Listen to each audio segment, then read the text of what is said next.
आणि ओमदादा कैलासदादा यांच्या कामाच्या जोरावरती मत मागायला मी आलेलो आहे, तुमचे आशीर्वाद घ्यायला आलेलो आहे।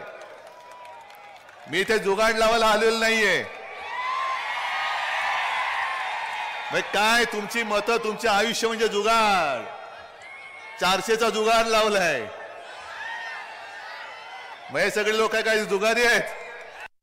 अरे मी तुळजाभवानीची शपथ घेतली, माझ्या आई वडिलांची शपथ घेतली की अमित शहानी बाळासाहेबांच्या खोलीत, ज्याला आम्ही मंदिर मानतो, त्या खोलीमध्ये मला शपथ घेऊन त्यांनी सांगितलं होतं की मी शब्द देतो 2.5 वर्षाचं मुख्यमंत्री पद हे शिवसेना भाजपमध्ये वाटलं जाईल। तो शब्द तुम्ही मोडलात आणि उलट मला खोटं ठरवायला निघालात। मगाशी ओमराजेंनी जे काय प्रश्न मांडले, अंबादासनी जे मानले, त्या प्रश्नाची उत्तर दिल्यानंतर तुम्ही ठरवायचं खोटं कोण बोलतंय। तुमची पाळी आता आहे ना, ते आली रे आली।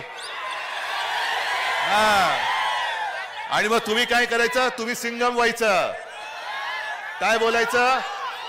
आता माझी, आता सटकली, आता नाही तुला मत देणार। आली रे आली, माझी पाळी आली आणि आता माझी सटकली, आता तुला इथून सटकवणार। सक्षम न्यूज 24।